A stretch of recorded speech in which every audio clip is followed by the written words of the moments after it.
I gotta tell you, 17 years in, and it's still exhilarating to hear the fascinating answers by each of our panelists. Howdy, I'm Jeff Goldsmith, and this is the Q&A. My agenda is simple. Each week, I plan to bring you in-depth insight into the creative process of storytelling. And folks, I am so pleased to have you join us for the 17th Annual Screenwriting Nominees Q&A, and we have a great lineup for you this year. And I'm going to go alphabetically by film to tell you who's speaking. We have Nickel Boys, which is up for Best Adapted Screenplay, and we have co-writer-director RaMell Ross and co-writer Joslyn Barnes. We also have September 5, which is up for Best Original Screenplay, and we have co-writer-director Tim Fehlbaum and co-writer Moritz Binder. And we also have Sing Sing, which is Oscar nominated for Best Adapted Screenplay with co-writer-director Kwedar and co-writer Clint Bentley. So we've assembled a great panel for you today, and it's just always fun to see how these writers interact, and each of the writers was very forthcoming about their creative process, so I know you'll dig this episode. And folks, I want to thank today's sponsor who helped make this episode possible, Final Draft, over at finaldraft.com. Final Draft is the industry standard screenwriting software. It's used by pros throughout the industry and even Oscar nominees like Jesse Eisenberg and James Mangold. And what's so cool is that Final Draft automatically formats your script to industry standards, so you could focus on what you do best.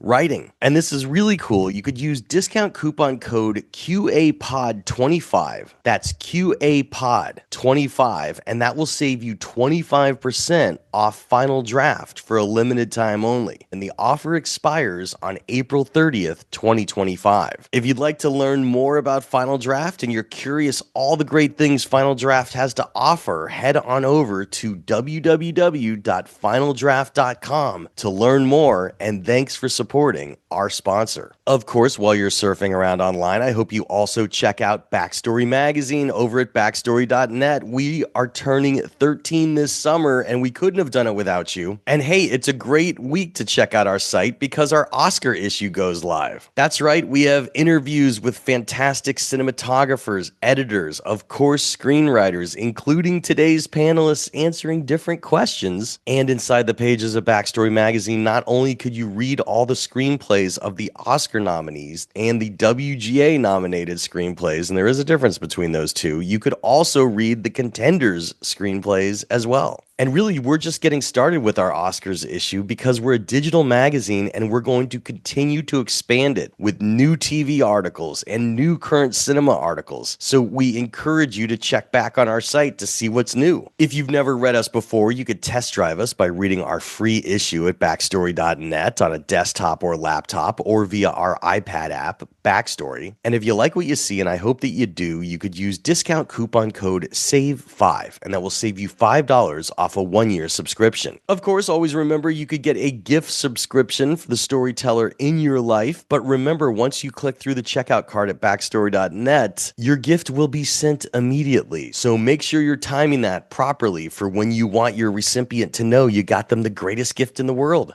Backstory. But look, it would really mean a lot to me to have my podcast listeners and iTunes and Spotify and my YouTube watchers of the Backstory Magazine YouTube page support my passion project. So thanks for considering becoming a subscriber. But now, without any further ado, let's jump right into the 17th Annual Screenwriting Nominees Q&A. Okay, well, first off, welcome everybody. It's great to see you all. For our podcast listeners in iTunes and Spotify and on the Backstory Magazine YouTube page, I'm going to give everybody a quick intro. For Nickel Boys, Best Adapted Screenplay for RaMell Ross and co-writer Joslyn Barnes. And then we have September 5 for Best Original Screenplay with co-writer-director Tim Fehlbaum and co-writer Moritz Binder. So you guys could give a big wave, and it's great to see you. And, of course, we also have for Sing Sing, which is for Best Adapted Screenplay, co-writer-director Kwedar and co-writer Clint Bentley. Here's the interesting thing about this fine group of Oscar-nominated screenplays. For two of the films, it is your first ever Oscar nomination. So congrats on that. And then for RaMell and Joslyn, you've both been Oscar nominated before. For RaMell, this is his second Oscar nomination because both he and Joslyn were nominated for their 2019 documentary, Hale County, this morning and this evening. But for Joslyn, technically, this is her fourth Oscar nomination because, as we just said, she was Oscar nominated with RaMell for the documentary, but she was also Oscar nominated for a 2018 documentary called Strong Island. And of course, her final two nominations are for Nickel Boys. So one with RaMell, where she's nominated as a screenwriter, and she was also nominated as a producer for Best Picture for Nickel Boys, along with Dee Dee Gardner and Jeremy Kleiner. So congrats to both of you. And of course, congrats to all of our Oscar nominated writers on this panel, because it's been a fantastic year for writing. It's also been a strange year for the awards season, as it was definitely a shortened awards season due to the tragic fires in Los Angeles.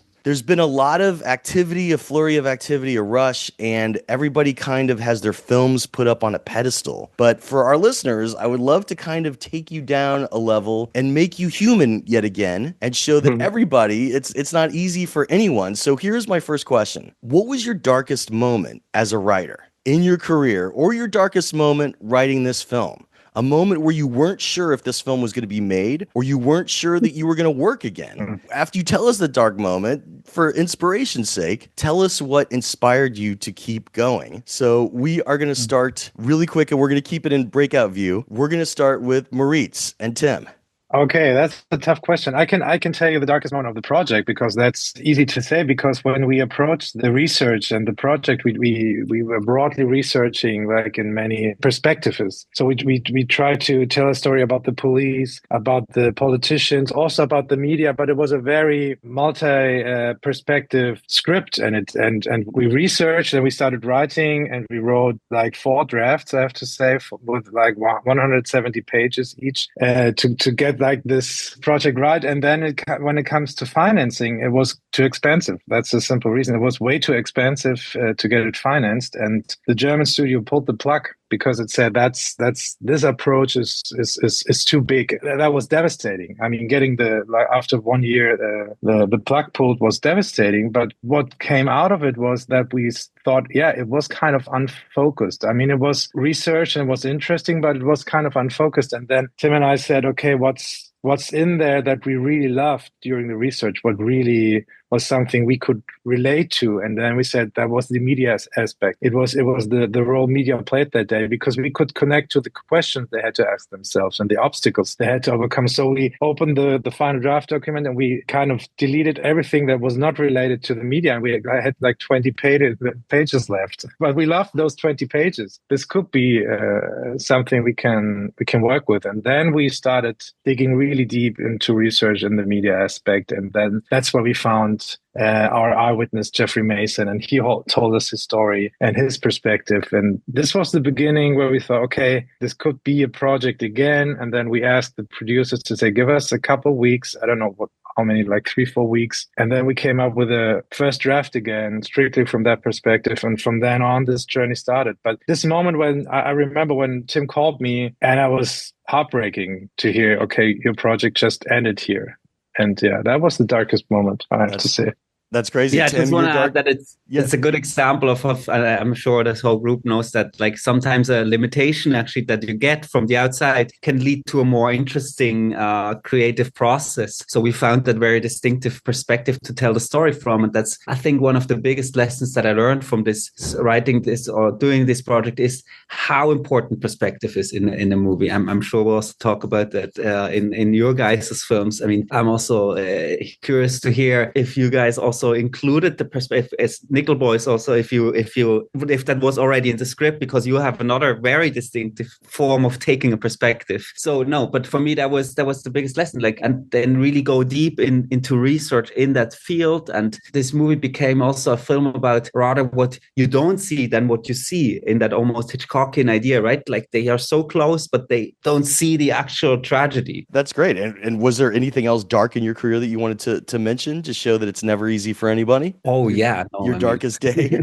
when you thought you weren't going to work again? Yeah, you have that. Like, I think every day you have one moment. I feel at least. I Okay. even with writing, you're like, I for me, it's a very dark moment. Is like when you're sitting for the blank page and that cursor blinks, and that's something. Since I worked with Moritz, I never had that again because he's always writing so much, and that's a pure luxury. RaMell and Joslyn, what was a dark moment from your career or on this project, and how did you recover? And obviously, you could also talk about point of view, as that was brought up just a second ago as well. But your darkest moment first. I'll jump in first and be really short. But Joss and I signed non-disclosure agreements, so we're not allowed to speak about anything, for I think 45 years. Joss, was it? Just kidding. Of course, that's not true. I think we had a lot. And it's always difficult to tell if they're just like kind of between Joss and I, because I think the biggest joy was probably having Joss there as a co-writer and producer, because not only were we there, from the beginning to the end through post-production, but also we could kind of rely on each other when things got confusing or challenging, just as a means to support, because it's very difficult, and it's really easy to think that one idea not going right or happening is going to tank the whole project. You spiral very easily. And if you don't have someone you can trust that can talk you through a lot of the internal dialogues, it's quite difficult. I would say maybe the first big challenge, I don't know, I think it was when I got COVID the first day that we were shooting. Oh, wow. And that was a dark moment. It's a dark moment, right? Like everyone's hyped, like we made it to production, and then I tested positive. They took me away. I directed from trailer behind the set. And then the next day, Nora Mendez, our production designer, who's wonderful, got COVID, and they shut us down, as they should have. So we lost a week. This is a film, and all films are incredibly difficult to make. But the way in which Joss and I wrote the script, it was point of view, of course, as conceived, and everything's a oneer. And I think there's maybe 2 or 3 duplicate scenes, but every scene takes place in a completely new place. And so you can't lose days. It's not like you can just say, we'll just squeeze this in here. So our AD, James Rock, had to go to work to figure out how to figure some of this stuff out. We ended up losing 2 more folks to COVID. We had to replace them within a day. We lost the boxcar scene, which was one of Joss and I's favorite ones, because we knew that was where we could really time travel. And so we ended up having to figure out a way to have my art studio build it separate from the production. And then I went and shot it with my art studio manager for 4 or 5 days after production was over, but just kind of chaos. But it's fun in hindsight. But in the moment, it's how is this going to get done? People are can your guy really build a boxcar? And I'm like, yes. But then you can look on their face and they're like, sure, everyone's friends can build boxcars. That's what friends are for, type of thing, But I wonder, Joss, what you would say. Yeah, I mean, I think that was pretty much the scary, having crafted this screenplay so precisely and also mindfully trying to create a way to shoot it that allowed for as much also room for RaMell and the cinematographer and the actors to also, execute it, realize it, and bring it to life. So it was tough to lose days. I mean, I think our prep phase was also very compressed. We had to, literally get on a plane, fly to Louisiana. We had 7 weeks to find our cast, including to discover, the discovery of the 2 lead young men, and to find about 80 plus crew in 15 locations. And it was really tough. And neither of us really knew Louisiana at all. So, but I think in the writing, the film is pretty innovative, and I think we always felt like after every draft and the first treatment, every draft, we were like, well, no one's going to make this, they couldn't possibly greenlight this. It was just a kind of running joke for us, and we just allowed ourselves a lot of creative freedom, and with the support of the other producers, Didi Gardner and Jeremy Kleiner, and also David Levine at Anonymous Content. I mean, there was encouragement to really just go for it at another level. So that was great. Did insurance kick in to help you with that? Or? Yeah, we had some insurance kick in, but nonetheless, we had to lose days. We were kind of backed into a corner schedule-wise into the holidays also. So it was tough. We didn't really have an option. So we really did have to think out of the box a lot and think into the boxcar. I think there were some funny stories related to the boxcar and a certain dummy that was in the back, and a person driving up and thinking that RaMell had a dead body in the car and the police pulled him over. I wouldn't and would recommend doing things like that in your spare time. There's nothing like being encountering with like the unknown of your future because of an art project. It's a wonderful thing. And I'll just say one other thing is this. It was Please. like looking through the archival material, especially that of the Dozier School for Boys, and especially the stuff that came out of the exhumation of the graves of boys that were found at that school. There was a marble and there was a penny that were found in the pockets of those boys. And it just reminds you that they were children. And there was something horrible about that fact that they were children makes it somehow even more horrifying at a certain level. And it just, the discovery of those items made me feel really determined that we should make this. Yeah, there's something like very psychologically tough about, getting the resources to do a story like this that is based on such a tragedy where you're like, this is so horrible. I don't even kind of want to, like, why am I doing this? But like it needs to be done perhaps. And maybe, if we do it well, that it can be the cultural memory or be the thing that can solidify that the story won't be erased or remembered in this way. But it's also like Josh is saying, so we're like in the edit room and we're writing like how to make their horrible experience as emotional for someone. Maybe if we have this sound here, it'll hurt the audience more and then they'll be able to connect. Like that's such a weird thing to do as an artist, that challenge is, I think, something that's an internal monologue that is paradoxical and contradictory. And you have to like push past your instincts to sort of flee from the project sometimes, I think. Yeah. And as Americans in this moment, like it's so important to literally refuse the erasure of American history. We're going to talk more about that for sure, but thanks for sharing it. Greg and Clint, your darkest moment either in your career or on this project and how you recovered. I was just thinking about and hearing our other artist friends talk. Creating art, I've never really had my heart broken in the creative process, but the business has broken my heart like time and again. We had been developing this film for about 6 years at the point where, we had tried a lot of versions of the story. We hadn't really cracked the code. We were also getting a lot of pushback on where we wanted our focus to be and a lot of pressure to conform to the stereotypes of a prison film that our industry has been perpetuating, since the beginning of cinema. And yet at the same time, we were also getting a lot of pressure to conform to how people saw us as artists.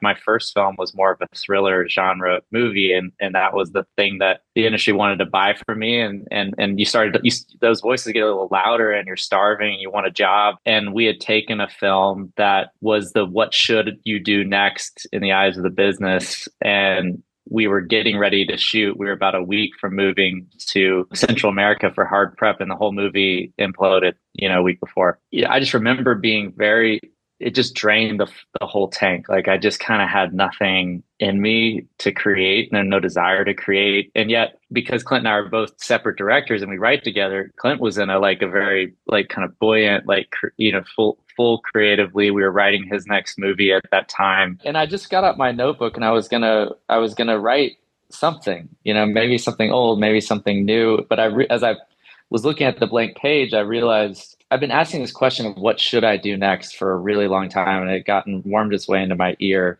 And I realized I needed a new question. And the new question was, if I could only make one more film, what would it be? And without a doubt, it was Sing Sing. And answering that for myself and being able to just accept that allowed for a clarity with the story that we had not yet had. And in a period of about 10 minutes, I wrote the treatment for what is the real bones of what this movie is now. And at the very bottom of that page, it was about 10 minutes, I wrote Coleman Domingo as Divine G. I kind of saw when we would be shooting it, a lot just became self-evident. And it also felt like now the world was finally conspiring to help us make it.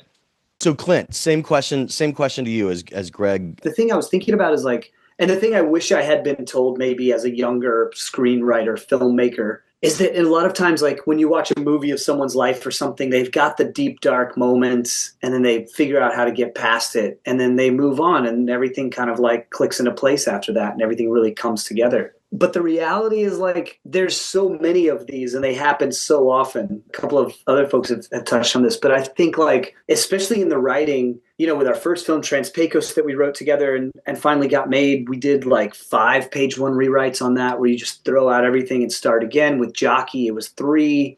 Sing Sing was at least 4. I think we're a bit more mature, and we kind of know how it goes, and so we can ride through those a bit better now. But like, we would realize together that like, this thing ain't gonna happen. Like, this movie's not going anywhere, and we've got to throw everything out and start over and reconceive it in order to give it a shot to make. And now we're gonna spend a couple months on the script at least, to then just see if there's any opportunity for it. And there were a couple along the way, like dark moments, where I just felt like, oh, maybe I should just go like work at the post office or something. Like, that'd be a lot more chill. It'd be a lot more, like, a lot less of my, so I would make more money than like what we're doing here. You're talking about the end of Robert Townsend's The Hollywood Shuffle, but sure. Right. A great movie, but keep going. You just like think like, wow, what else would I, you can't do anything else. I think for all of us, like, we don't do this because it's easy or because it just was handed to us. And so you just kind of like, you have to do it. And so you kind of go on. That's great. Lightning fast question, and we're gonna start with Moritz, and we're gonna go around. This is an easy one. Just what is a film, book, script, piece of music that inspires you? Something that when you want to get your creative juices flowing is like a safe place and like a comfort zone. So Moritz, no pressure on you. I think I always feel very home with Ennio Morricone soundtrack, because I grew up with a lot of the movies he scored, and my dad always showed me every movie Ennio Morricone that had an Ennio Morricone soundtrack. So I can listen just a couple of minutes to any score from him, and I feel kind of home in a way. And yeah. Clint. It changes all the time. I find that like it kind of like evolves. It is music a lot of times, and right now it is Joker Man by Bob Dylan. This song I've probably listened to it like 65 times in the last few months, and I don't know why, but for right now it just like seems to contain multitudes and is very inspiring. That's awesome. Joslyn. For inspiration, two things really. I read a lot of poetry. I find poetry doesn't worm its way into my screenwriting brain in a way that is a problem. It's actually it just inspires. And the other thing is, actually, I like to go look at paintings and photographs. I like to walk and look at things. I feel like that both things really feed my soul, and that's what really inspires. We also we dance around the house a lot just to relax. It's like another thing that we do. Shake it out. That makes sense. Yeah. Tim. Actually, this is something that inspires me. What we're doing right now, hearing other creatives about their creative process. I also love watching films with, behind the scenes materials of films. I think, for example, a thing that got lost a little bit is that I did a lot is watching films with audio commentary. When you had back DVDs still back then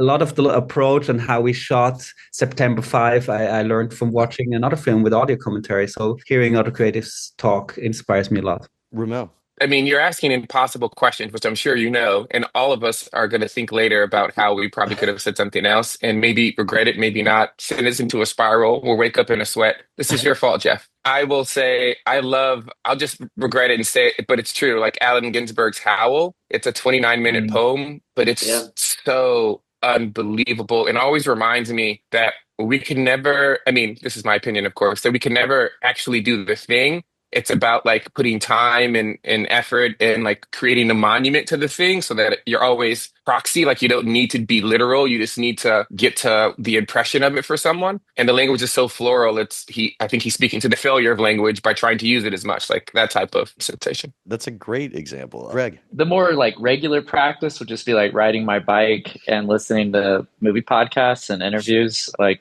hashtag the Q&A with Jeff Goldsmith. But thank you. And by the way, it's great to have a podcast listener who's an Oscar nominee. I love it. It's true. I'd also say the more seasonal things is like driving out into far west Texas, out to Marfa from Austin. It's about a 7-hour drive, and just listening to the national band on repeat.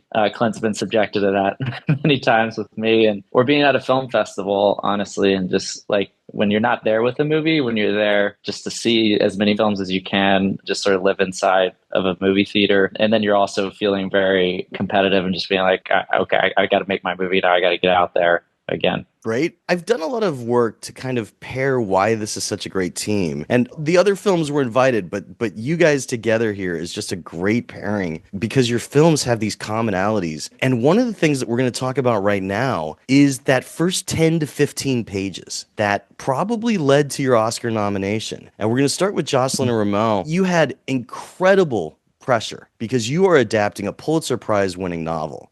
I can't even imagine your starting point for this. Your movie is devastating from start to finish. Oh man, those first 10 to 15 minutes and seeing the promise of this really nice young kid just get erased and him being inserted into this hellscape. Tell us about those first 10 to 15 pages and how you constructed them so perfectly. And if there's anything you want to talk about as a false start in which, okay, maybe you were starting from another angle that you then realized that you would go to what led to this movie, please let us know. But RaMell and Joslyn, starting with you, openings are important. Tell us about yours. Go for it, RaMell. I think it'd be good to talk about how we conceived it firstly.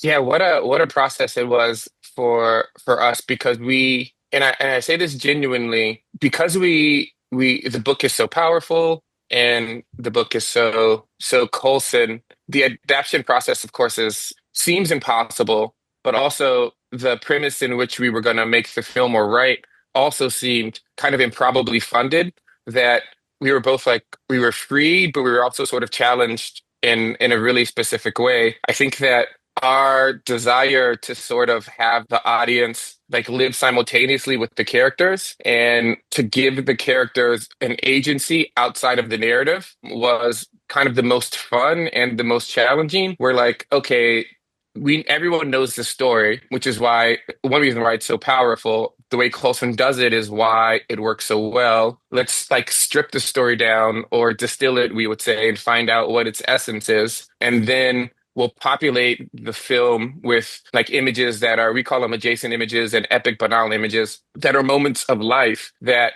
are aside the narrative and that don't have like traditional narrative thrust. And with that, I think, I like that you had said, Jeff, that Elwood's life got erased because we were working with that idea, like Elwood is not the sum of him being at Nickel.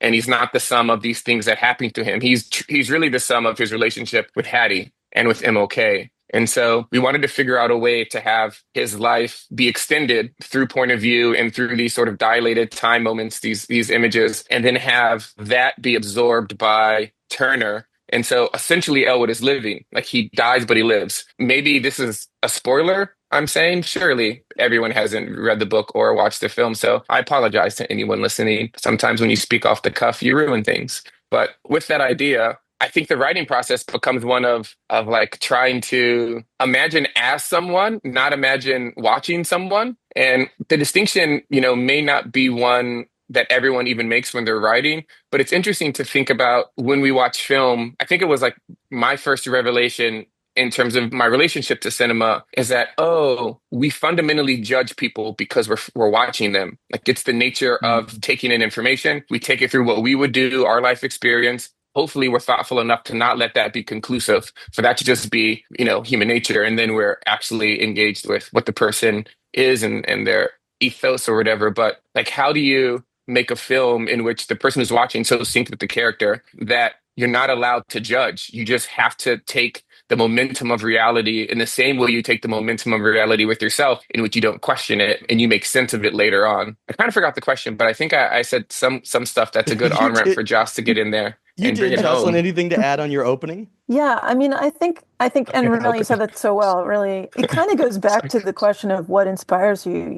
I feel like there's a way in which, for me, poetry and also looking at paintings, it kind of disrupts my narrative brain, and that's really important for me, actually. And I think it's something that RaMell set us about, which was to kind of not fall into transitional narrative, to actually imagine time in a much more expansive way. It moves both forward and backwards, and it even raises the question of whether time really exists in a way. It also does something else. I think for the viewer, and I've said this before, like I think the film becomes more it becomes more about recognizing, and through your own experience, recognize something in your own synaptic cloud fires in a different way, rather than with a narrative leading you to know something. It's actually more about coming to recognize certain echoes and the way time actually works and the way you get to know people and how you enter somebody's subjectivity, but also how that person then looks back at you.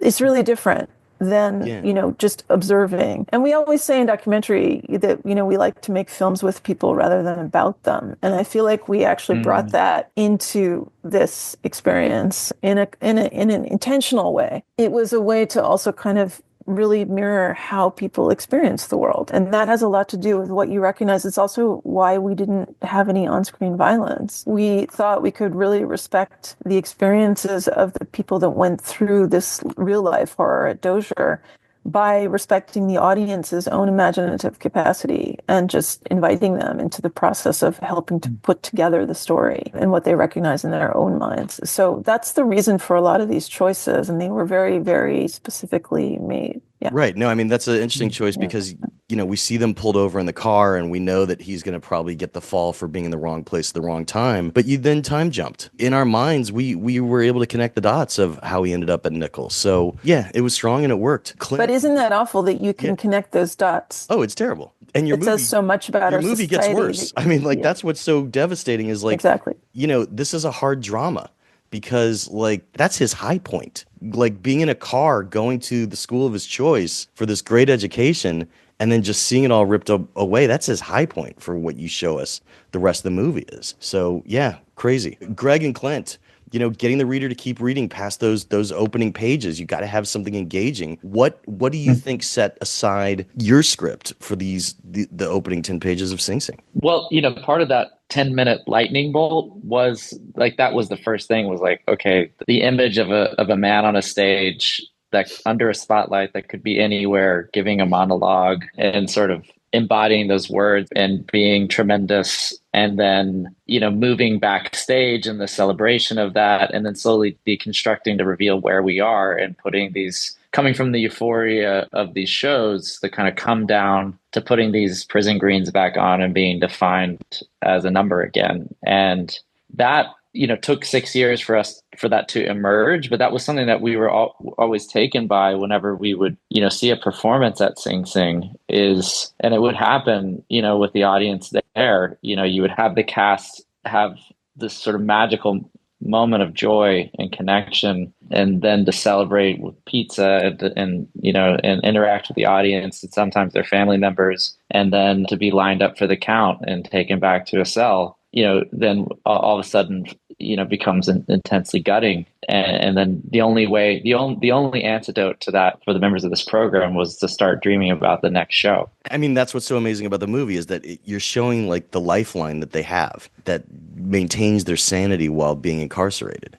Clint, anything you want to add about those opening 10 pages? Yeah, I feel like the opening, a lot of that, you think about the opening 3 pages of this setup into this world, it kind of it grabs you quite quickly. And then you've got to do the hard work of, okay, now we've got to introduce characters, and you've got to introduce these 2 different characters who are very distinct, and they're introducing themselves to each other and also this program, and not take too much for granted that the viewer will understand what's going on too much. And that's just months and months and months of writing and rewriting to where you want to get, we talk about getting things as simple as the edge of a knife sometimes, where you're just trying to get just enough to get the person to where they just understand enough of where they are and where they're situated, but not so much to where they feel like they don't have to pay attention, right? And RaMell, what you were talking about of keeping people where they're experiencing rather than maybe overthinking it. And I think that's the thing that just comes from writing and rewriting is just trying to find how do you get this as simple as possible while also as distinct. And there's something that the writer George Saunders talks about is the only thing you have to do as a writer is get your reader to the next sentence. And I feel like that's what all of us are just trying to do in each of these. You're just trying to get them to the next line of dialogue, to the next scene. And if you can get them from one to the next, then you're okay for however many pages you got them. And you also had the challenge of showing the 2 worlds and going back and forth with the cliches and the things that we already know about incarcerated life, but then just enlightenment that can occur by having a creative outlet. Tim and Moritz, obviously Spielberg did the movie Munich. There's also a great documentary about that day. You have really got to hook people in your opening because you need to justify your existence. And wow, did you do it? I mean, you really nailed it, and you brought us into the world of the TV station, and more importantly, the control room, and put us behind the scenes. Talk about cracking your opening. Maybe I can start by saying that, first of all, of course, there's a lot of pressure always on the, as you all know, on these first pages, because a lot of people that you maybe approach for cast or so, they decide after 1 or 2 pages, do I continue read or not?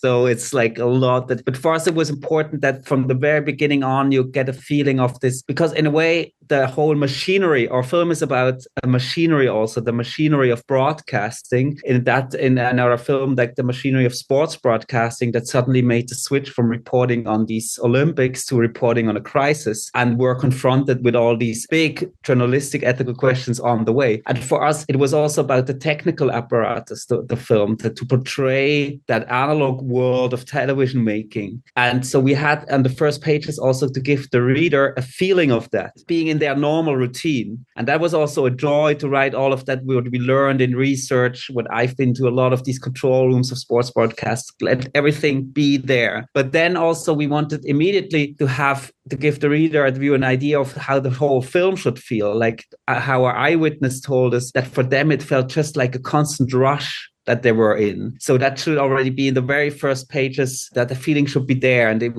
we wanted it to be a page turner from the very beginning on. And we also said we want to have as few words as possible on one page. But still, we had to describe the apparatus and stuff. So that was an active balance. Moritz, finding your opening. Like Tim said, showing the apparatus and showing like the mindsets of the main characters within that apparatus. For example, like the boss Rune Arlet, showing him as this pioneer who always wants to tell a story and to like, he's not holding back on bringing in politics to create emotions, and always is about like the hero's journey that he kind of brought into sports broadcast. And this is something that we all know and used to, like when we watch sports or sadly news nowadays, and that it's part of it. But we had to show it like it's something new, like it's state of the art. Like those are those pioneers in who know how to handle live broadcasts, like how to do live, so that you can anticipate as a reader, okay, they know how to do live, but will they know what live means when they have to switch to report on a crisis situation? Do they know the consequences? And to give like these little hints that they're like really experts in live storytelling, and you already get like this gut-wrenching feeling of, but when they use that for the situation that it's going to happen soon, what will that mean? And I think that we try to get that into the first pages as well. That's great. I like to draw connections for these panels and see things that are similar between the films. And there's something that I kind of stumbled upon that each of your films has in common with the other. And I think it actually leads to one of the reasons you were recognized with an Oscar nomination for writing, in which each of your films has protagonists that are rarely seen, that are kind of hidden and obscured from the public. You just don't see stories that often about them. Now, especially for Sing Sing and for Nickel Boys, sometimes those stories that you see about the lives of people that are incarcerated get obscured with kind of like either a religious message or a happy-go-lucky inspirational message. There's moments, obviously in Sing Sing, but definitely not in Nickel Boys. And same for September 5, in which you're supposed to see the main show, not the crew behind the scenes. But people couldn't look away from each of your films. And I think that really comes to creating these protagonists that were so engaging, that the audience really connected with, that there was just no way that they could not recognize your artistry of these characters. So I just want to talk about that for a second. RaMell and Joslyn, starting with you, tell us about, yes, it's an adaptation, but you still had to bring these characters to life. And you're dealing with a major point of view shift in your film as well, but we wind up completely immersed in the lives of these characters and seeing how they're struggling to get through each day, one day at a time, and that translates. So tell us about the challenges of really making these characters likable, engaging, and three-dimensional. Just to go straight to the heart of it, I think we felt like the overriding structure of the film should be less about plot and story and more about finding the emotional coherence across the film. And it's kind of structured that way, actually. And, to go to Dr. King's embrace of selfless love, agape, and how that works its way through the film with the grandmother figure, Hattie, and the way that she expresses love to Elwood, her grandson, as his parents sort of abandon him with her to live with her. And then his encounter with the civil rights movement and that invitation to selfless love. And then how that morphs in a place that's so challenging at Nickel, that it becomes sort of the strength of whatever resistance and determination Elwood has, and how that is gradually transferred by example to his much more cynical friend who believes that, the game is fixed. It's all a shell game. Then ultimately, as we go forward, Turner's choice to make a selfless choice himself, and what that means for him to take on this different identity and to keep Elwood alive, basically. And it's only until he himself is able to be seen and find love himself that he can fully enter his own being. And that's what allows people to give witness. And I think that kind of overarching structure, and also understanding witnessing as something that is active, not passive, that it is something that's crucial right now, especially, as I said, in this country where, there's an entire project of erasure now. What are we going to do about that? And how are we going to do that? And how do we create a world where we don't allow hatred to take root? How do we look at those teachings of those people who have preceded us in creating really successful movements, whether it's Gandhi, who taught that, there is no path to peace, peace is the path, which is actually a very profound teaching, or it's Thich Nhat Hanh, and who helped lead the peace delegation in Vietnam and was a good friend of King's, or where we find ourselves right now. Like, who are those inspiring voices? And how does that love that we tried to use as a structuring element inside of this film, how does that help us as a guide? How do we create a world where we refuse to come into ourselves by creating other enemies, which is what we're actually being asked to do? And how do we resist that? And that is actually at the heart of the resistance inside of this story.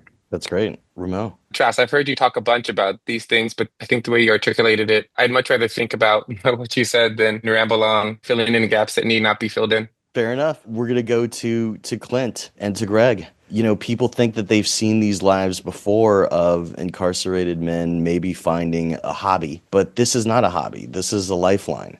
And as you said earlier, it's what distinguishes them in their own minds, but also to their fellow incarcerated people, from being a number to being a person. Tell us about creating these protagonists, and obviously the force of nature, Divine G, but also working with actors who had been in the program or been previously incarcerated, and bringing something so likable that people couldn't turn away, even though it's not a common story that you see folks banding about and getting behind. For us, we both started out in documentary before moving into narrative, and that really taught us a lot and led into this project where, we were trying to figure out how to find this way of storytelling that's a bit of a hybridization, and it's clearly a narrative, and we're very clearly telling a story, and yet it's pulling in all these other elements, which are people's lives. And a big part of that, of building these characters, is using a jumping off point of people who had affected us so much and really changed our lives as people, and really just trying to find ourselves, trying to always live up to the task of telling the story that needed to be told, and telling it in a compelling way that would be a compelling narrative and a moving narrative, and yet never betraying who these people were as individuals or as a group, and what they did or what they wouldn't do. And a big thing that struck us through that was, telling the story of this play, Breaking the Mummy's Code, a time-traveling musical comedy, rather than A Few Good Men or Hamlet or other plays that they had done before. That proved the point of how life-changing this program was for the men and women who all participate in this, even to this day, is that if even something so on the surface level silly as this time-traveling musical comedy, if even that can change their lives and save their lives, then that proves anything you didn't know about this program or programs like it. That makes sense, Greg. Speaking of our two particular protagonists, John Divine G. Whitfield and Clarence Divine Ivan Macklin, I think they are as fully realized as they are because we co-created those characters with these two men. And then I think also important to mention like Coleman Domingo's influence as well in the shaping of his own character. I mean, when we met Coleman, we had no script. We were starting over again for the how many times that we were starting over, but that's when we met him. We had no money, we had no script. And I think that was part of why he was attracted to it, was the invitation to build it alongside of us. And we adopted a very unique writing process in those couple months before we ended up shooting the film. It moved very quickly at that point once he was involved, because he had a very small window of 3 weeks in July. And we knew that we would make it then or we would make it never. And so we embraced this really beautiful process where we would have these conversations with the two divines and write a handful of scenes. And then we would get on Zoom just like this and share our screen with Coleman and Clarence, who was portraying himself in the film. And they would read them cold for the first time and purely on instinct. And then we would talk about them and we would break them down and see what was working, what was not working. We'd read it again. And then we would talk about where the story could go.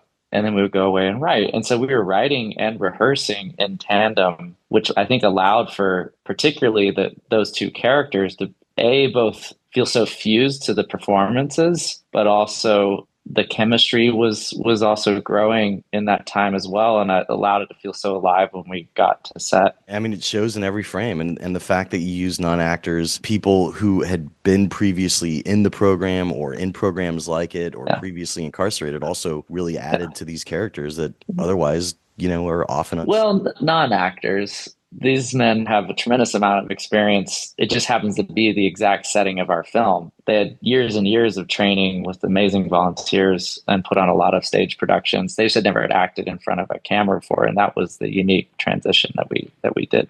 Absolutely, and you knocked it out of the park. I've always been a fan of going behind the scenes ever since, Tom Stoppard's Rosencrantz and Guildenstern Are Dead. And in September 5, you take us behind the scenes because we are seeing inside the broadcast studio as a terrorist act is unfolding and real news is happening. And these are not generally the people or the heroes that one would expect to see, but they all rose to the occasion, in which you did this amazing job of having button pushers, people wearing headsets that were literally making the most important decisions of their career while fighting and struggling in every frame to keep the journalistic integrity that they so believed in, the expression of the truth, alive. Tell us what you think was the caught fire element that really attracted so many people around the world to this film, because again, we don't see people in a control room, like Apollo 13 or something like that. Yeah, they're in the NASA control room, but we don't often see people in a TV control room becoming a full level of heroic, but they completely were.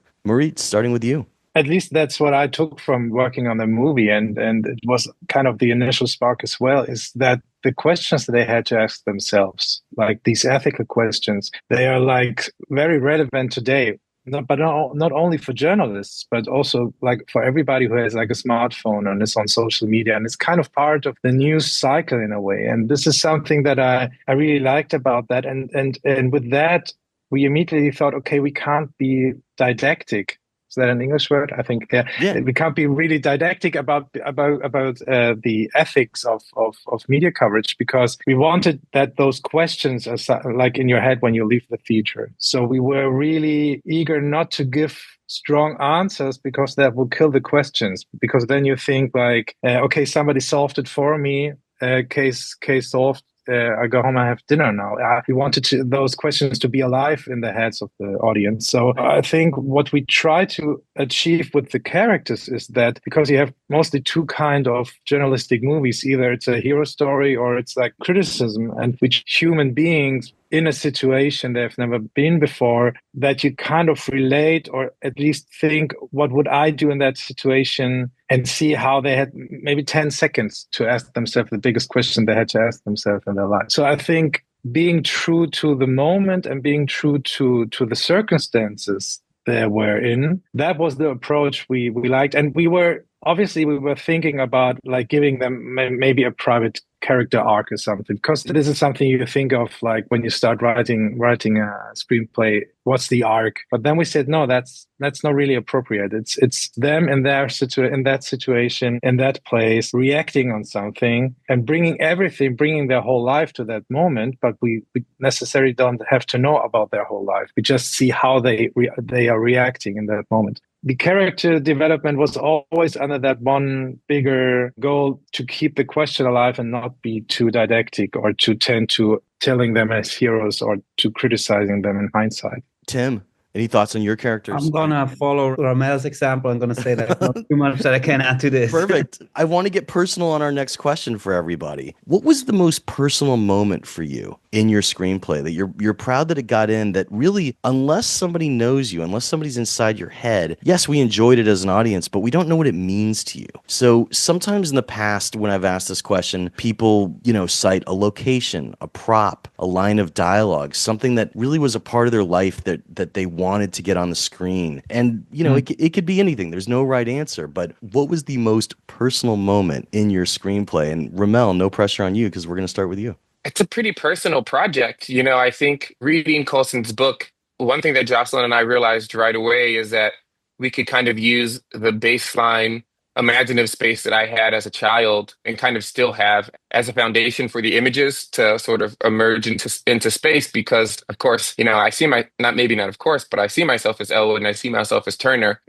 Most, if not all of the images are things that I've done as a child. Like the balloon sliding through the fingers, like hitting the fan, the wrapping the string around one's finger and seeing the blood and, taking POV approach to images that have happened in my own life, opening that space up for Joslyn and I to try to make meaning in the context of Elwood and Turner's life. It's pretty surreal, if not personal, because it has been said many times, one of the aims was to initiate an unrefutable sort of Black subjectivity in cinema, in which the entryway for every single person watching it, whether or not they're a person of color or not, is the subjectivity of its characters. Like you are them, they are there. You can opt in or you can opt out, but there is no gaze aside from theirs. They are the center of the world. That gesture, was something we took very seriously. It is the Dozier School for Boys perspective as well. Yeah, and I mean, that's great that some of those were your actual memories because it shows that innocence of childhood, especially like the tying the string around the finger, just things that everybody's done, but you forget about because you've grown up. So it was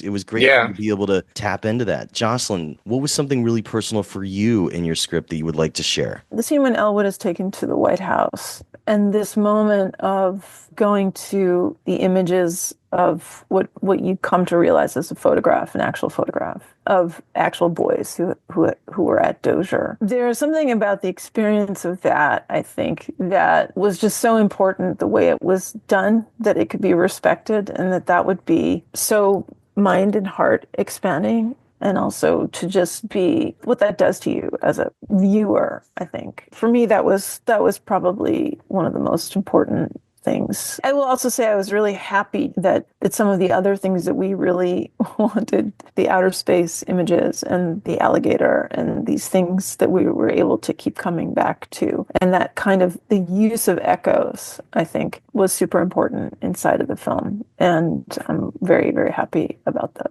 the way that those worked out. That's great. Greg and Clint, what was your most personal moment? Something that kind of you snuck in, that, like they just said, a personal memory or something that is from your past that you just kind of subconsciously inserted and only realized later? It's actually a scene that Clint wrote the first draft of, but I just, as time has gone on, and even I think it occurred to me maybe at a screening, a couple years later, how much I identify with it and resonate with it is when Divine G and Divine I are sitting against the wall, and Divine I's come to bring him back into the program after Divine G had left in kind of spectacular fashion. And he's essentially talking about how Divine G doesn't know how to ask for help, and yet does so much for so many other people. And I see a lot of myself in that and not being able to have the words for my own pain or my own needs, but I can always articulate and be able to see how others might, have their own I've always had a strong empathy and recognition of other people's needs and pain, but not my own, and trying to understand what that is. And then in turn, Divine I talking about these labels and the way that people miss the artist in him because of how he was defined by others, and how I think all of us contains these multitudes in us. And labels can be a comfort at times, but how much more there is to us that we just start like yearning to also be seen for. That's great. Clint? It's funny, I was going to say the same exact scene.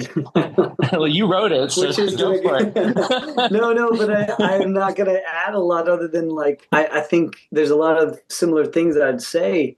And maybe this is why we write together. But there's something about like that scene of like, I think we all have experienced this in some part of our life or another. And if not, we yearn for it, of just like having a friend to come by and save you, and feeling like in that moment where you want somebody to, or need somebody to just reach out a hand and pull you up, and how lovely that feels to be invited back into the family of humanity. Tim and Moritz, your most personal moments. I would say I worked as a DP for documentaries in my student time already. So I know a little bit about that feeling that the crew in our film is also having when you are covering a tragedy or portraying a tragedy, and you have that dilemma that you actually don't want anything tragic to happen, but also you want to have an image for what you're doing. So that's what I would mention. For me, it's the character of Marianne Gebhardt, the translator, because kind of channeled my parents' experiences in her, because I was born and raised in Munich. My parents were born in Munich too. They were exactly the age of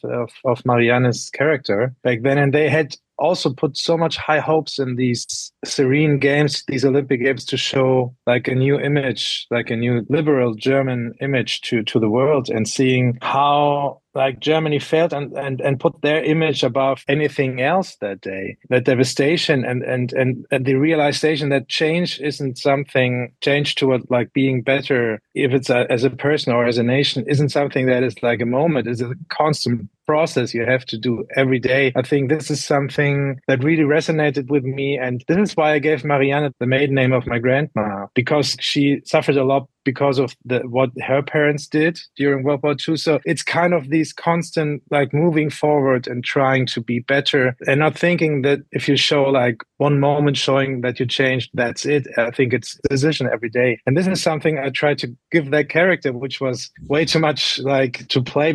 And this is why I owe so much to the actress, Leonie Banish, who said in the last scene, I tried to figure it out all in dialogue. And she said, I can't play a generation. I can't play a human being that went through something for 22 hours. And then she lost line after line after line, and it was all in her face. It was all in her face. And the lines that were left had so much power. And so I have to say, like, one of my favorite moments in that scene, I really have to say that was Joe Magaro and Leonie Banish finding that on set together with Tim, and that was a magical moment. That's fantastic. We're going to start with you guys again, Tim and Moritz, and go back to our other panelists. But, this is an interesting question that I always love asking, in which film is such a collaborative medium, right? And you put yourself in a room with the most talented artisans you could find, and that's how, most people expect projects come together. But you all had such singular visions in your movies, and you all painted with such broad, direct strokes, that I'm curious about the power of saying no. A time where, even though you really want to make your movie, somewhere there's a gatekeeper or something is being inserted into your process that you don't like. And by the way, I'm not looking for names or any sort of a witch hunt. I'm looking for a time where... It's a drama, huh? Yeah, well, I'm looking for a time where writers often suffer from imposter syndrome of like, oh, I can't believe I'm here. I don't want to do anything to rock the boat. But none of you would have gotten to where you are without having the power to say no, either on this film, or some stage in this process, or, by the way, if you want to pick a different time in your career, the other writers tuning in would love to hear that as well. So Tim and Moritz, tell us about a time where the power of saying no really paid off for you. And it could either be related to September 5 or some other part in your career, and then the same question for everybody else. And this could be a lightning question. You don't have to spend too much time, but we definitely want to hear it if you could think of something. I would go again back to that moment that Moritz said we got plug pulled on that big approach that we had, and we just said refused to say no. And we said, no, we're not going to accept this movie not being done. We're going to find a new approach and find the angle to make it for much less money also. And it ultimately led to something much more interesting. Okay, I'm cutting in really quick to let you know that there was a logistics snafu and Tim actually had to leave right after finishing up this question. So we are going to cut back in as he is saying goodbye to everybody. And we were so happy that he was able to make it work for the first hour of this episode. And it was a blast to have him join us. I've never had the opportunity to say to you guys, honestly, I feel so honored. Like, I think it's such a strong year. Yoga movies are so awesome. And I feel like for us, it's really great journey to be even part of that group, and I really looking forward to meet you in person. I mean, Clint, we met, Josh, we met, but RaMell and Greg, I hope looking forward to that. Equally, Tim. Thank you. Yeah, it's mutual. It's thanks, mutual. guys. Thanks for joining us. Yeah, now I can be open. Now I can be. No. Really tell us. Thing is, I think we had to say no to our own sometimes weak spots while writing that script to kind of weaken up our concept of not leaving that room, because sometimes we were like, how are you going to tell this from within that room? We instantly come up with solutions that was like part of it were like leaving that studio, but then we always had to say no, we have to stay true to that concept. And then in research we found something that was way more interesting, because it seemed like a tiny obstacle, but suddenly when you took it like seriously, it's a big obstacle they had to overcome. We had to say no a lot to our own like maybe laziness in writing and say, no, we have to take it seriously. We have to stay in that room. Doubling down. I love it. RaMell and Joslyn, the power of saying no, either in your career or something in particular on this film where you're really glad that you put your foot down in a polite and respectful way, but you had to do it to protect your vision. I mean, I think that may be my superpower in general in terms of making work, because I've never taken a meeting. After I made Hell County this evening, I got asked, to make a bunch of films. I didn't take one meeting until Plan B came along and asked me to take a look at the adaptation of this book. And it's because making a film is such a large, fills up our brains and our time with so much effort, and there's so much stress, and there's so much everything. Like, if the people who you're doing it with aren't fully on board with what you want to do, then it's kind of not even worth the upcoming fights to then have to, you're setting yourself up for just something that I've heard is not something I want to set myself up for. So also, secondly, maybe also the no. For our film, you have to be, it teaches us. It's a film that the ideas are filled with so much speculation because we hadn't quite seen them before, that it's tough to wait for the insight to teach you that it's right. Like in the edit where you're like, I want to use archival images in this way. We're going to be sourcing them for 4 years. You're editing for 3 or 4 months, trying to juxtapose images to get this specific visual insight that exists, but you haven't quite seen it in the way in which you want it. And it's not narrative. It's like purely intuitive and instinctual. And it teaches you that it's right. That takes time, and it's easy to say, we'll scrap that and let's put these scenes together and make it make sense. No to, kind of caving to the time pressures and like double no's, tons of no's. But I wonder what Joss would say. That's fascinating. Yeah, let's hear Joslyn. Well, I come to film mainly as a producer, as that's been my experience across 60 plus films and other works. So I would say,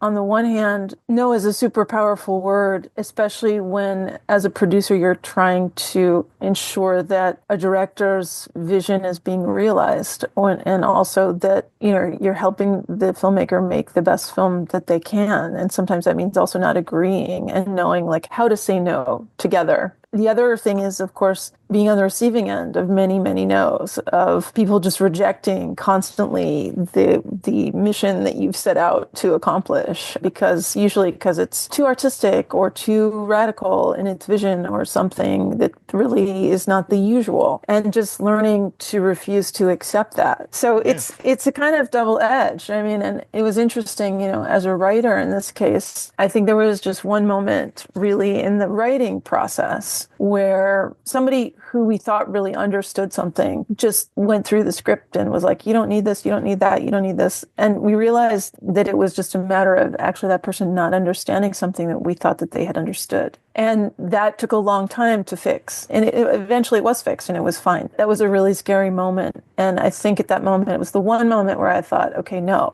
In this process of writing, it was the only moment where I thought, no. And it was really important to hold on to the vision that RaMell had set out, because we knew in this moment that if we gave on that, the whole thing would unravel and that would be a disaster. And that was not what we had signed up for. And I think, it is it's at a minimum a 3-year process. Usually it's much longer than 3 years. It's life years. And as you get older, and I'm older probably than everyone else on this call, I will say, choosing really carefully is really important, what you do with your life, because it's not a dress rehearsal. Just to follow back up, because I'm so curious, you talked about being able to say no and getting a note that you were worried was going to be destructive, but you did conquer the note. What could you tell us that was, maybe instructive for other writers about how to handle a note like that? I've long time heard people say things like, it's not always exactly what they're saying as the note, but it lets you know in the screenplay where they're lost and where you need to clarify things or rekindle some other fire. So please tell us anything else you can. Yeah, I think in that case, it wasn't so much about some failure inside of the script. I think it was really a failure of the larger vision. I never felt like it was a failure of our vision. I felt like it was a lack of attention. It made me angry for like 5 minutes, but then I was like, okay, but really it's about inviting that person into a deeper conversation and really getting to it. Because whenever somebody doesn't understand something, it's a really important moment to examine exactly, okay, where is it that this isn't working? But it's also, I think, important to just acknowledge that there will always be people that will not understand what it is that's not working. And as this environment, especially in the US, of executives deciding what gets made and what doesn't get made effectively for the entire population gets to just, they're deciding. A lot of these people have no history of making films. They have no sense of cinema history. They have no desire to really push the art form. In fact, they're incentivized to do exactly the opposite. They're terrified if they're in positions where they don't have power, that they want to retain their jobs at all costs. And, then there's executives who are really visionary at the top who can't hold their positions because they can't get the things made that they really want to get made. And effectively, they start to fail their way up the ladder. And so I think this comes back to the importance of independence. And the word no has been always central to independent cinema. Why it's so important to say no to certain kinds of structures of power. And this is going to be harder and harder for us as a population. This is not something Americans are used to. And we are going to have to take lessons from people who live in other parts of the world who have been through this, from certain parts of our population who have been through this for centuries. And, as speaking as a white person, that kind of privilege of not being told no every time I want to do something, or not being recognized, or getting laned unfairly, we're going to have to feel a lot more pain, I think, before we collectively respond. And so it's so nice to be on panels like this, to meet other writers, other artists who are really doing this hard work, and also inside of structures of power. I mean, to do something, in the carceral system, that literally the Gulag archipelago of our country, rivaled only by Iran and Russia. This is really tough work. Ooh, hey, I'm jumping in really quick to remind you to check out Backstory Magazine. But first, a note from our sponsor, Final Draft, who we are proud to have as the sponsor of this episode. They are the standard screenwriting software used by pros and Oscar nominees alike, because Final Draft automatically formats your screenplay to industry standards so that you could focus on what's most important to you, writing. And I hope you'll use discount coupon code QAPOD25. That's QAPOD25, and that will save you 25% off of Final Draft for a limited time, because this offer expires on April 30th, 2025. Curious what Final Draft has to offer? Visit www.finaldraft.com to explore and learn more. And thanks for supporting our sponsor. Of course, while you're surfing around online, I hope you also check out Backstory Magazine. We turned 13 this year, and we couldn't have done it without you. And this week, we are also publishing our Oscars issue. And there is a lot of cool stuff in there. We actually have each of today's panelists in the Oscars issue answering different questions, along with a lot of other nominees, including other writers, cinematographers, and editors. Of course, in our Oscars issue, you could also read all the Oscar-nominated screenplays and WGA-nominated screenplays, and even the contenders as well. And the cool thing is, because Backstory Magazine is a digital magazine, we are just getting started. We are going to update our Oscar issue with new current cinema articles and television articles, retros, and more. So I highly encourage you to stop by our website and check out our table of contents and see how it evolves as we keep adding to this issue. If you've never read us before, I hope you test drive Backstory Magazine over at backstory.net on a desktop or laptop, or via our iPad app, Backstory. That's right, we've got a free issue for you to read, and if you like what you see, and I hope that you do, you could use discount coupon code SAVE5. That's SAVE and the number 5, and that will save you $5 off a 1-year subscription. And remember, you could even give a gift subscription to Backstory Magazine for the important storyteller in your life. But do remember, when you click that at the checkout card at backstory.net, it will send immediately, so please time it right so you always have that element of surprise when giving the coolest gift in the world. But look, it would really mean a lot to me to have my podcast listeners and Apple Podcasts and Spotify and my YouTube watchers of the Backstory Magazine YouTube page, which is where all these Zoomcasts go. That's right, you could see us talk. It would really mean a lot to me to have you become a subscriber and support my passion project, so thanks for considering. But now, without any further ado, let's jump right back into our panel discussion for the 17th annual Screenwriting Nominees Q&A. Clint, Greg, power of no. Saying no is tough for me because I'm more of like, use a theater term, kind of a yes and creative. And I think personally, I really worry a lot about keeping the harmony of the creative teams I'm working with and making sure people feel included and have a voice in the process and are in good spirits, and as I'm getting older, I've heard said like, no is a complete sentence. In the power of that, and that you can do it if you have people's respect and you are creating a place that is harmonious, that when you say no, it can be done. It doesn't have to be harsh. It can be gentle too. And then also in working with Clint for now almost 15 years, generally there are often times like we will both be pretty dug in on something in a script from our own side, in our own perspective. And I'm using this as sort of within the context of no, where we're saying, no, that's not the right way. It should be this way. And generally what we've found, like whenever we pause and actually look down from above on whatever that conflict was within the story, is it's usually either we didn't need it at all and we just needed to delete whatever that was from the script, or there's another way, like a third way that reveals itself that's actually way more surprising and interesting. Yeah. Clint? I'll say one thing, that one of the joys of working as a director with another director and supporting that person's vision is you learn a lot from project to project. And one thing where I did see Greg say no on this, even though he says he doesn't say no, is we were in this place where in writing the script and then in filming it, there was a lot of it was like very clearly structured, especially in terms of the friendship between Divine I and Divine G. Those scenes were like very carefully written and all of that. And then there were a lot of scenes where it was like the audition sequence in the film where they auditioned for the play, just said they auditioned for the play, right? And then the first cut of that sequence is like 35 minutes long and it's all brilliant and beautiful. And then there's another one of these where they talk about going to their perfect place and kind of escaping this prison system that they're in and where do they go in their minds. Again, it was just 2 sentences on the script, but then Greg created the space for all of the guys, Coleman and Sean San Jose, who are actors, alongside all of these men who had actually been through this program and been in prison, are now giving parts of themselves. All that to say, we get to the edit, and then in that one in particular, and in the audition sequence, they're a bit long for what they need to be, right? Like they fulfill their service as like, if you were just looking at it coldly as like, what does this scene need? They don't need to be as long as they are. And we were getting some notes like that. And even I felt the note of like, these can be pulled down more. And Greg just said, why are we here? Like, what are we doing here? If not, like, we've brought these guys in, we've done this, like, yes, they need to be like, they can't be crazy long, but like they can be longer than they maybe need to be. And I learned a lot from that. And Greg was completely right in that situation.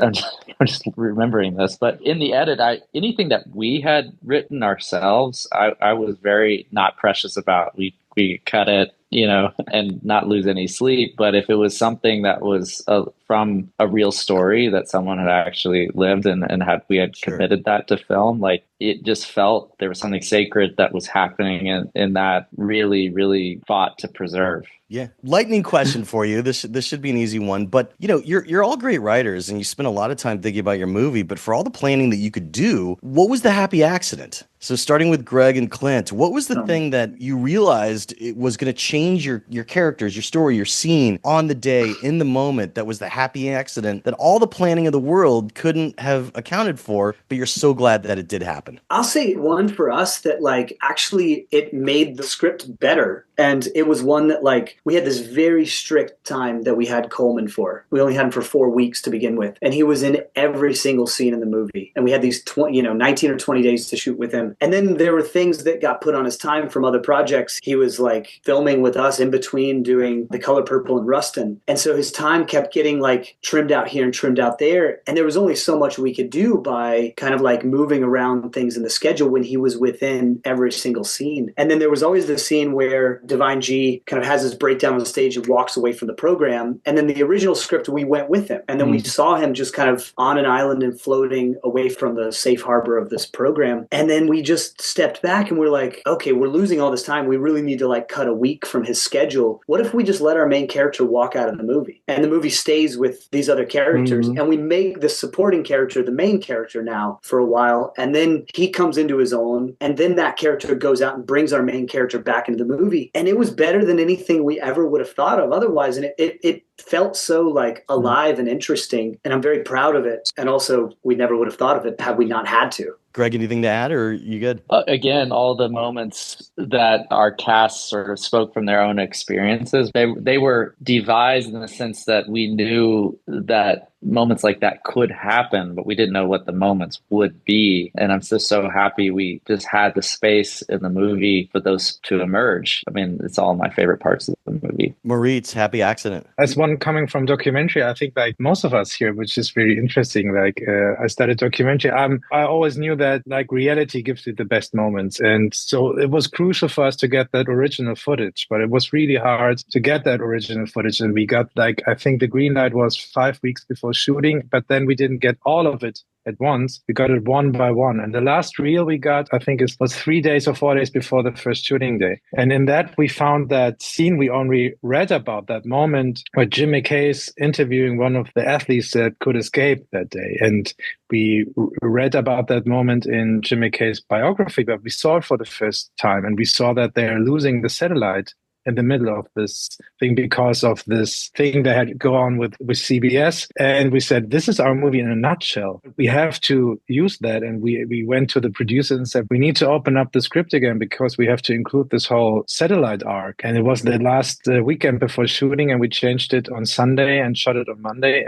But this is something only reality can give you. And you can't, or at least I can't come up with something like that sitting at my desk. I always have to meet reality if it's a real person or footage or something, because this is, I think, where life comes into the script. That's great. RaMell and Joslyn, happy accident. I think, and RaMell, you might agree with this, is just I don't know if you guys remember the scene in the bar with adult Chicky Pete encounters adult Elwood. We had an actor who was supposed to play that role and who, for personal reasons, had to drop out 24 hours before we shot that scene. And we literally did not have any other window to shoot that scene. We could not move it in the schedule. And so we had to find somebody in that amount of time who could come and do what was arguably one of the most important scenes in the entire film. And our local casting director and our main casting director both spoke and agreed and proposed an actor who's local to Louisiana and just said, he's fantastic. You just got to trust us. He's just gonna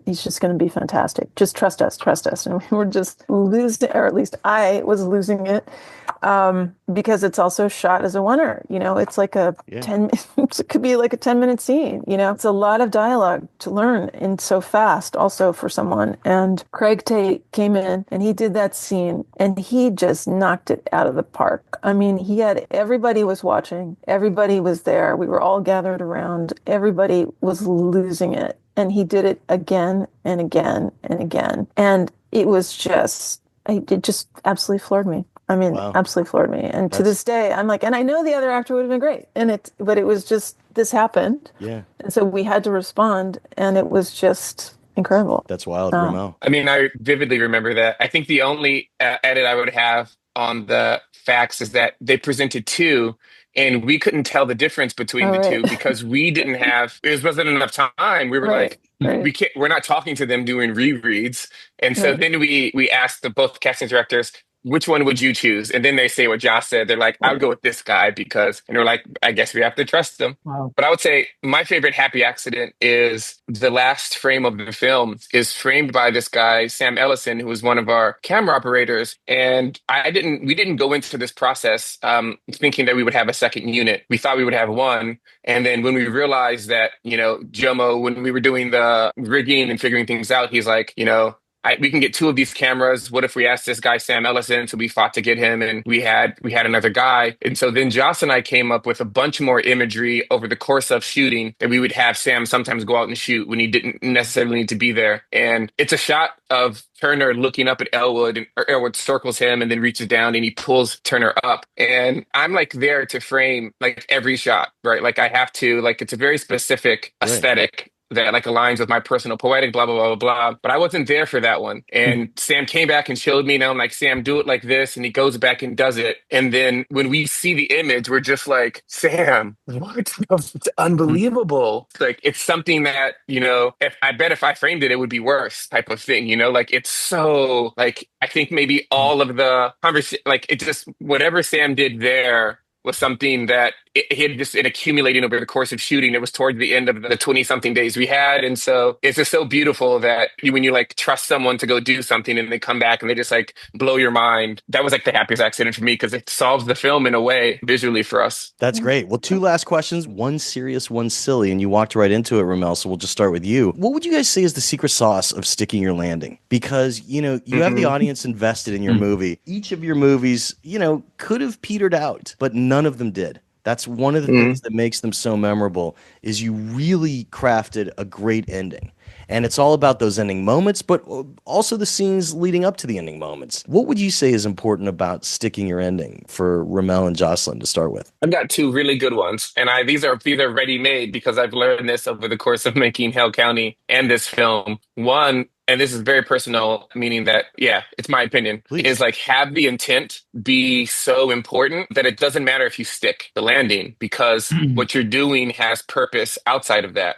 Like we knew that if we could get this film finished, that the idea of giving Black subjectivity, to cinema and the Doja School for Boys, like that was in itself, right? Mm-hmm. So you're starting with, and I wanted to come back to what Greg said about if I only had to make one film. Like, I just love that so much because that's kind of everything. Like, I don't make films assuming I'll do it again. Like, I don't make art projects being like, well, on the next one, I'll do this. It's kind of like you kind of try to do everything you can. And I think secondly, to stick the landing with that first intent, the first one being intent, is to have people on your team and collaborators that are smarter than you so that you're in conversation with a worldview that can challenge yours and you respect their opinion so that you're not stuck in your own head while you're doing all these flips where they're like, actually, the physics that you think aren't the exact physics of the world. And so let me help you in this twirling thing. So when you land, like you're landing in the real world. You're not landing in your own head or on your own head, which is probably most of the times. And so, having good collaborators really, I think, solves most of the problems that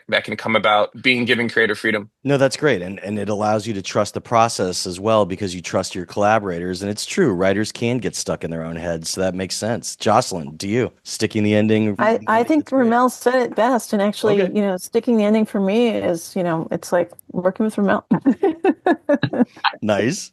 That was a very good answer. I really can't answer it. Moritz, finding that perfect ending for September 5. The perfect ending. Yeah, that was not easy, but I think it's never easy with any movie. Like finding the ending was getting it not about the characters, but like showing that first spark of realization what happened, but then leaving them again, because it's not really about them. And that was really tough, because during that whole process of researching, they really opened up and said, when we went to the hotel, it overcame us. And they really had this whole process, not showing that process, not making it about them, making it about that moment in media history, but giving this glimpse of when he's sitting down in his car and she just exhales, and you see, okay, he became like the person again. He's not a journalist anymore. He's sitting in his car where he started, but the world changed. And then going to black, I think that was tough not to, but it's always tough to stop your narrative at a certain point, but you have to. Yeah.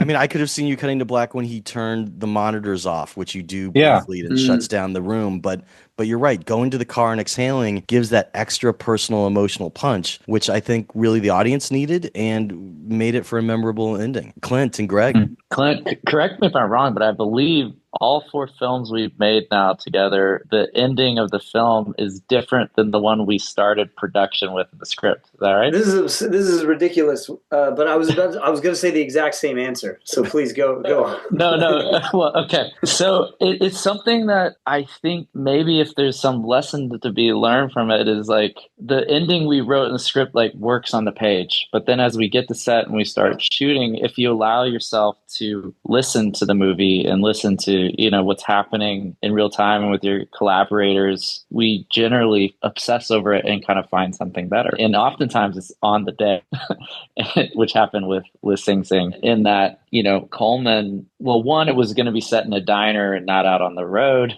And we found that the language of being seated and in a diner mirrored the language of like what was happening in incarceration when you lack freedom of movement. And to be out on the road and to have this kind of overwhelming possibility of like a car can go anywhere, left, right, north, south. And we had written a lot of dialogue for it. And then inevitably we just kind of kept pulling things away. And Coleman was very adamant too of just let us experience this, and let it be felt between us. And I'm so glad we did, because it just felt like it conveyed it all, but yet we didn't know we needed to write it to learn to unwind it. Yeah. I mean, it was great. It was emotional. And sometimes you didn't even need the words, just him rolling down the window and having that power of his surroundings and letting the fresh air come in. Like, that was all great. Like, it was a great ending. So this is my 17th annual Screenwriting Nominees panel. So I have asked this question 16 previous years. This is a silly question. I'm giving you that knowledge in advance. You could answer it however you want. And Moritz, if you want, you could also take the 5th. In America, that means you choose not to answer. So right. if you're not in the mood to answer, you can take the 5th.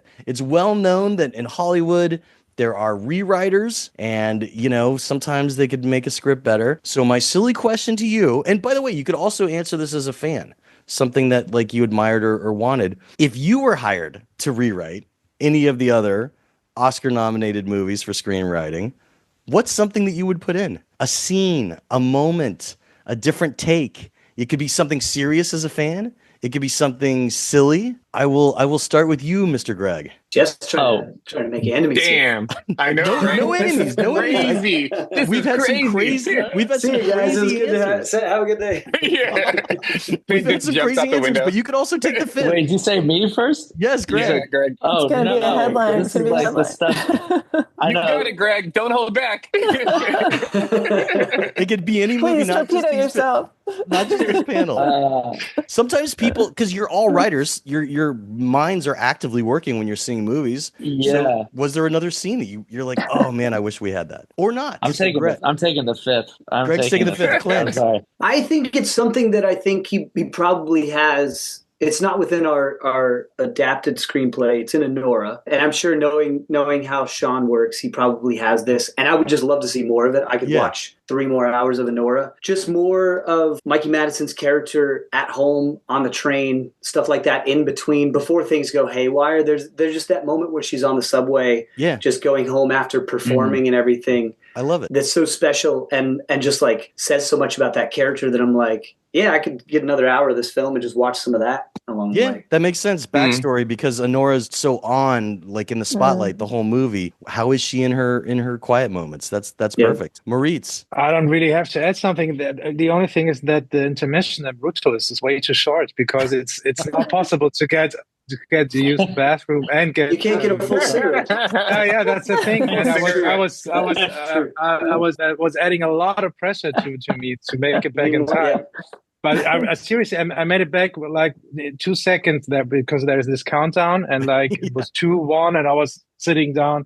So maybe 5 more minutes for the intermission. That would be great. I think that's an amazing point. Those lines could be long, Maurice. Joslyn. Oh my God. I really want to take the fifth on this one. All right. The fifth has been taken. RaMell. Mine, I had some really funny, deep cut, ruin my life and my career ones, but I'm going to go with something that's just more positive. And it's Dune 2. Yeah, I love Denny's work. Like I think what he's doing is really, really special and so elevated to myth and the social. And if that film could have just been longer, and some people would disagree, it just like been longer with more stuff. Like I would have loved for it to be 4 hours. I'm a big fan of Satan Tango. It's Bellatar's 8-hour movie. Watched it 4 times. Wow. And so like I'm for like artists whose work I'm really into. I love when they get to do extended versions. So I could have taken more of Dune 2. I am right there with you for it. Absolutely. I love that answer, and I love that universe. I got one now, Jeff. So Go, Greg. I would say similar to the adding, wanting to stay with it. I would say in Conclave, I want to see the Isabella Rossellini and the nun, like just stay in their world more. I just felt like it was the little taste that I was just obsessed with whatever she was doing on screen, and I wanted to follow her into the bowels of the kitchens and the back rooms. Yeah, I mean, basically what you're talking about is like the British TV series Upstairs, Downstairs. With Conclave, you wanted to see more behind the scenes. That makes sense. Mm-hmm. Well, look, congratulations on each of your first Oscar nominations for screenwriting. I hope you're nominated again in the future. The world has absolutely fallen in love with your screenplays. That's why you've been honored. Thank you each so much for joining us for the 17th annual Screenwriting Nominees. Thanks a lot. Thank you, Jeff. Thank you so much, Jeff. Thanks everybody. Great to see everyone. Jeff, you're really good at this. Yeah, you're really good at this. You should stick with it, Jeff.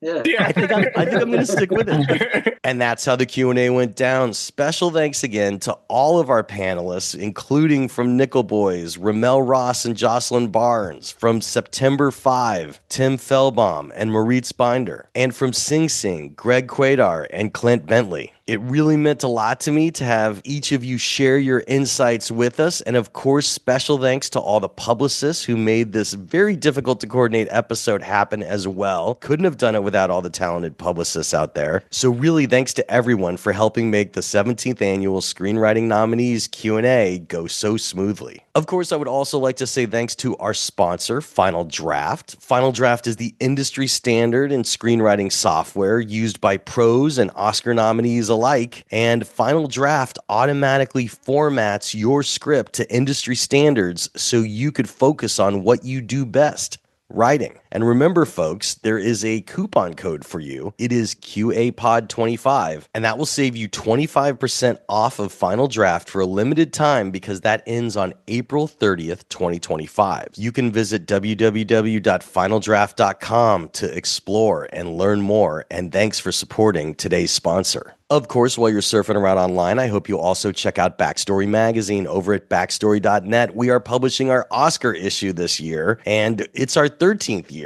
and we couldn't have done it without you, so thanks to everybody that's been supporting us. If you've never read us before, you could test drive us by going to backstory.net on a desktop or laptop or using the iPad app Backstory, and you could read an entire free issue. And if you like what you see, and I hope that you do, use discount coupon code SAVE5 to save $5 off a 1-year subscription. Of course, you could also give a gift subscription. Just remember, when you do that through our website, it will go out immediately. So make sure your timing is correct on giving the coolest gift in the world. But seriously, it would really mean a lot to me to have my podcast listeners and Apple Podcasts and Spotify and my YouTube watchers of the Backstory Magazine YouTube page, which is where you could see all these Zoomcasts. It would really mean a lot to me to have you support my passion project. So thanks again for considering becoming a subscriber. The Q&A with Jeff Goldsmith is a copyright of Unlikely Films Incorporated in 2025. All rights reserved. Folks, if you want to reach out to me on social media, you could find me on Twitter as Yo Goldsmith and _mag. You could find me on Blue Sky as Yo Goldsmith and _mag. You could even find me on Instagram as Yo Goldsmith and _mag. Do you see a trend happening here? You know, I even have a Facebook fan page that you could reach out to me on, and you could always send an email to backstoryletters@gmail.com, and I will do my darndest to respond as soon as I can. I'm Jeff Goldsmith, the publisher of Backstory Magazine and the host of the Q&A, thanking you for tuning in and telling you to stay out of trouble.